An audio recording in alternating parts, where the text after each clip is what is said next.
Alright, I'm sitting inside a 2015 Dodge Grand Caravan. Customer complaint is the blower motor doesn't work. So the car's keys on, we're on cold, and absolutely nothing happens.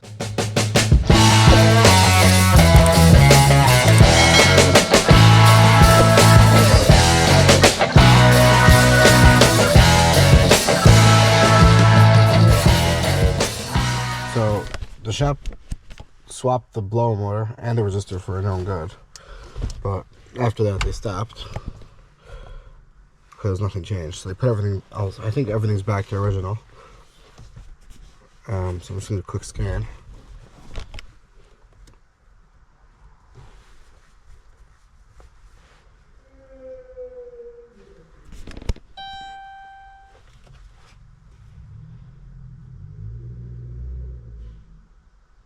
Alright, there's no codes in the HVAC module. Alright, so there's no codes in the HVAC module, which is what I wanted to see. Alright, so let's get a diagram, see how this thing works. Okay, I got here a diagram. Here is our blower motor on the right side of the dash, and it's controlled by the front blower motor power module, the HVAC unit. Now, this is always going to need a power and a ground. So the power, okay, the ground comes from pin 5. It's a black wire, and the blower motor supply relay gets power from, if we follow this fuse up, from the actual TIPM. Now there's no fuse in this TIPM. It's just the actual TIPM circuit board is giving power to it. Now I have seen these fail in the past, so we're going to check for first. We're going to check for power at the actual module. And if we have power there, then we'll check if we're getting output to the blower motor. But I want to start from right here, check power and ground on pin 5 and 6. So I'm going to put a 4 amp test light across these two pins and it should light up right. Okay, let's see. So, yeah, I got this carpet down. Let's see, right here, I'm assuming this is the blower motor control unit. So,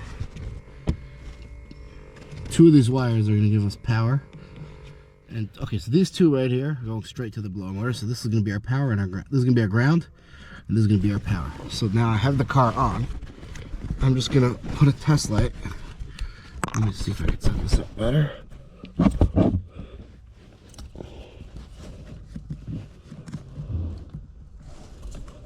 Okay, so now I'm going to put a test light right across these 2 pins. And it does not light up. So that means we're either missing a power or we're missing a ground. I'm going to bring a cable in the back that could get us power. So I got here my power probe.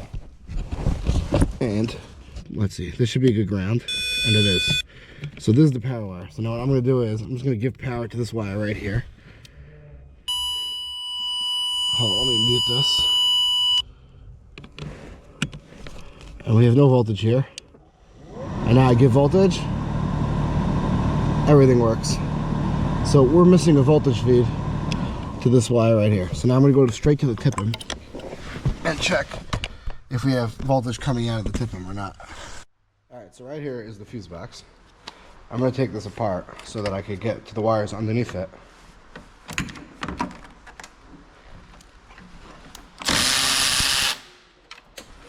Alright, take this off. Move that there.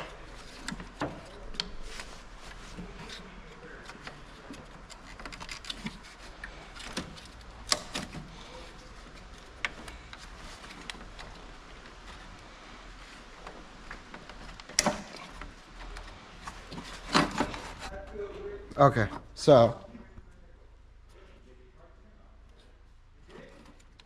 alright, I think it's in this connector. And I think it's this blue wire right here, but I have to make sure. So let me get a diagram. Okay. It comes, it's on connector 6, pin number 1. Alright, power distribution module, connector 6. Alright. pin number 1, blow motor supply. So now pin number 9 next to it should be nothing in it. So we should have a blue.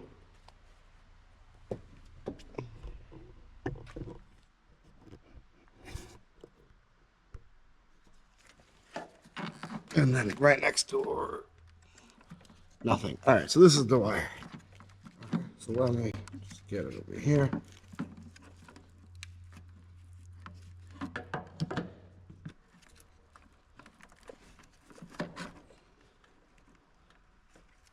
All right, I'm gonna pierce this wire right here.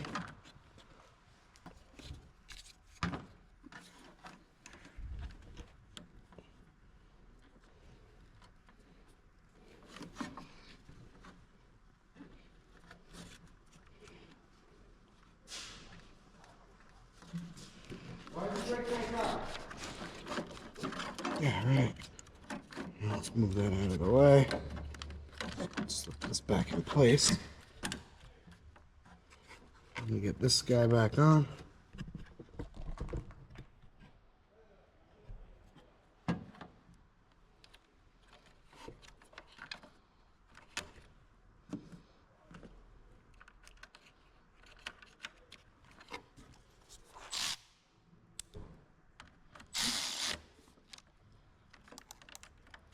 Okay.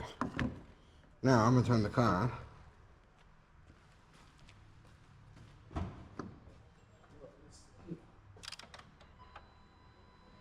Okay.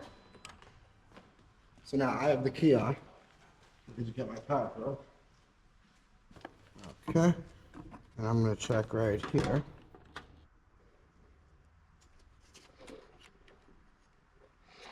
Alright, we got nothing here. So I want to give power right here. I'll turn the beep off. Alright, giving power now. And I just heard the blow motor turn on.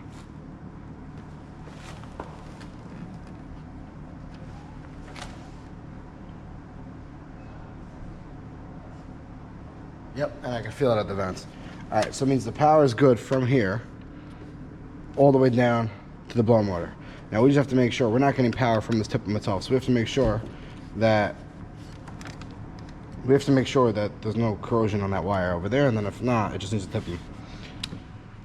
Alright, so let me pull this thing back out. Let me shut the car.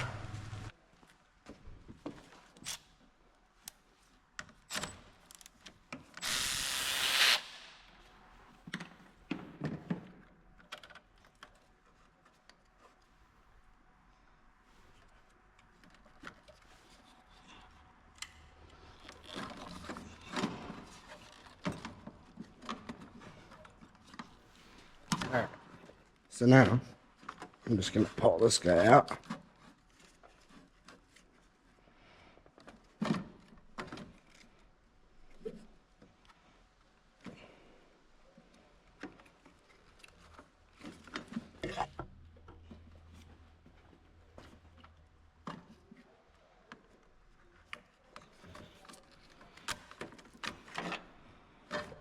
Alright, so this is the wire. From right here. And that wire looks totally fine.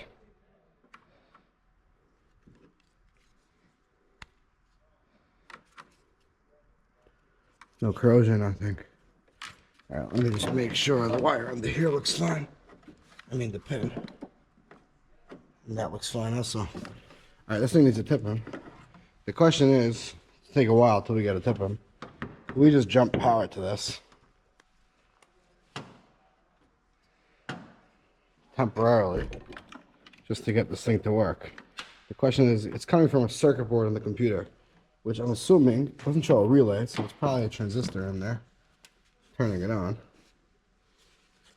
Let's see, it comes from this blower motor supply. So let's say we would jump power. Let's say constant power would be here. Now, would that drain the battery? Or should I take... Is there a fuse that feeds this? Alright, let me put this back together. Pull this guy out.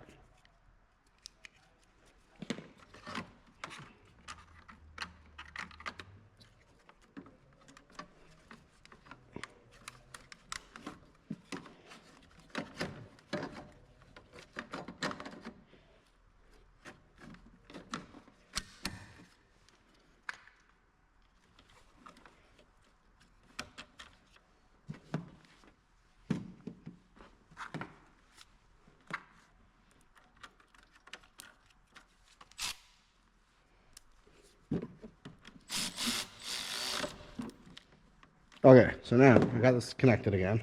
Let's see. Let's see which fuse.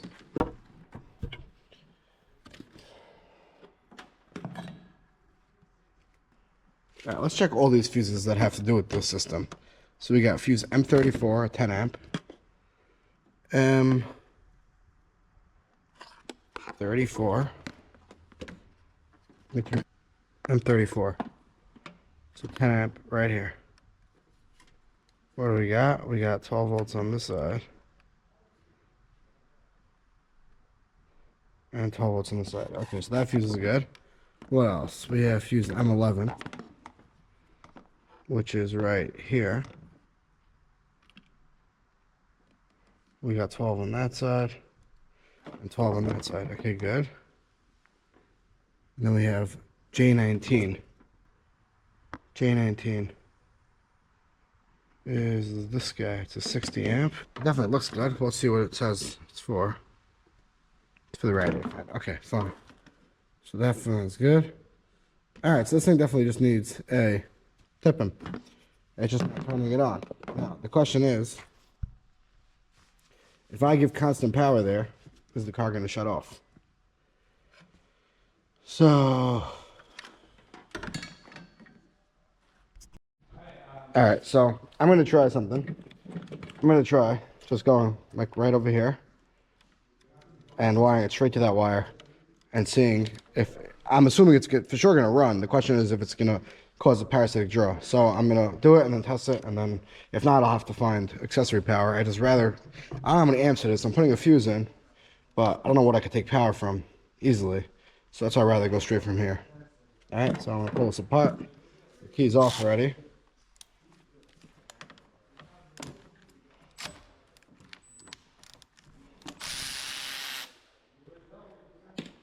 Alright, this car has over 300-something thousand miles on it. So before everyone starts screaming that I'm cutting open a harness and this and that, you know what I mean? I'm going to fix it for real eventually, but these things, they're very expensive. They're like $1,000 for these pieces from the dealer. If local. I mean, you can buy them online from other dealers for cheaper, and they just want their AC to work now. So they told me just to try it. After I can unsolder it, pull it apart, it'll be fine.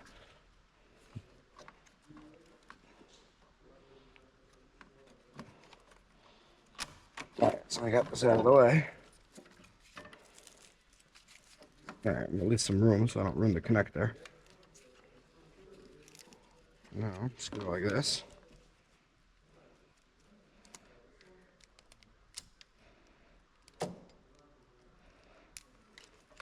Alright. Get a razor blade. Let me cut this over here.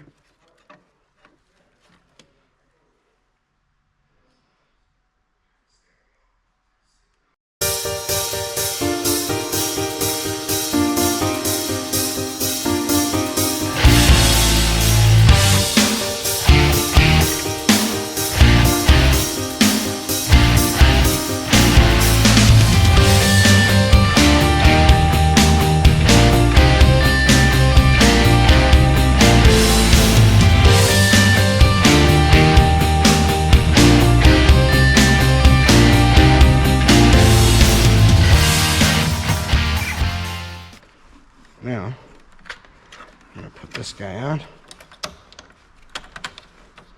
and this one.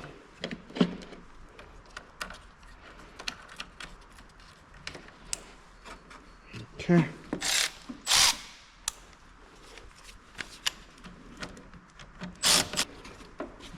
Alright, now I'm going to go get a fuse for it.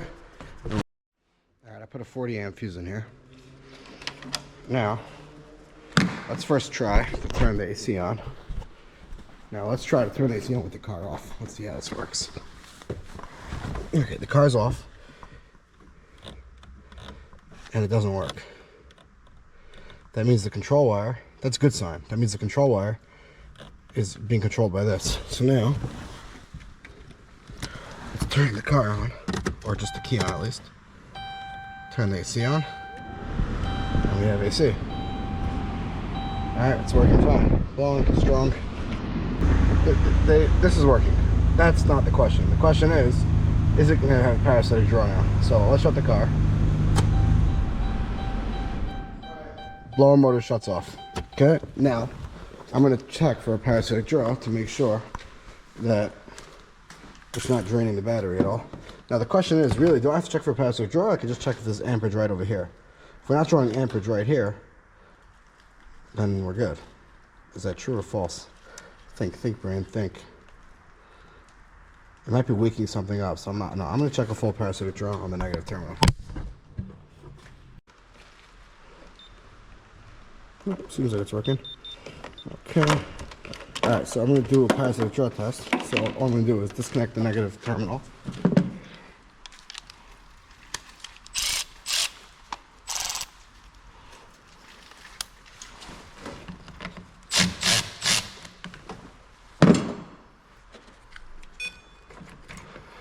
Okay. And now I'm going to connect an ammeter in series. So is this set to amps? Yes, it is. In the right holes over here. 5 amps, that should be enough for now.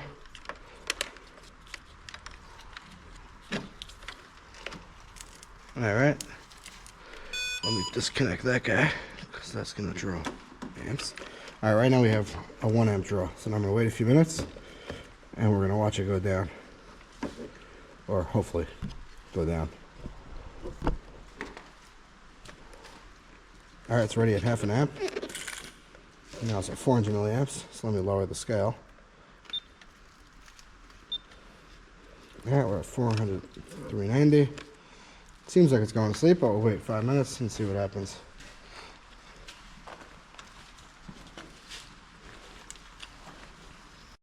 Alright, it's been a few minutes now. It's at 180 milliamps, but it's finally steady.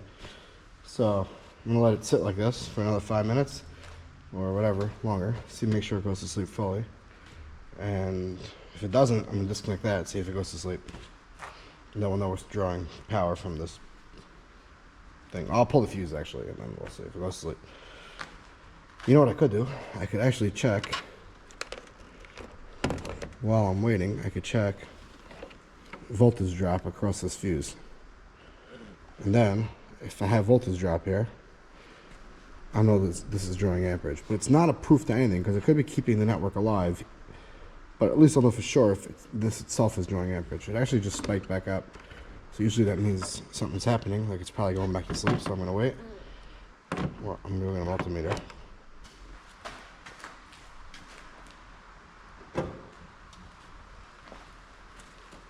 Alright, I realized I had my, what's it called, connected. My scan tool connected, which I think was keeping the network alive. I just unplugged it and it instantly went down to 55 milliamps, which is a drop high. The spec is 50, but I usually like seeing like below 30 because that's usually what I see. So I'm gonna wait a little bit longer, but this might have a tracker on it, I'm not sure, but whatever. I'm gonna wait a little bit longer and see what happens. All right, I got a multimeter. I'm just gonna check a voltage drop across this fuse to see if there's any actual voltage on this line. So all I'm doing is going across two ends, and I should see 0. And I have 0. So there's no voltage drop across this fuse. Well, it keeps jumping up to 1, so you know, I'm just going to pull it out and see what happens. Alright, I pulled the fuse out, and there's absolutely no change. So whatever this draw is, it probably will go away if I wait another few minutes, but I see that my power here has nothing to do with it. So I'm just going to leave it in there. And alright, at least this thing has AC for now. It's very hot outside. Alright, thanks for watching.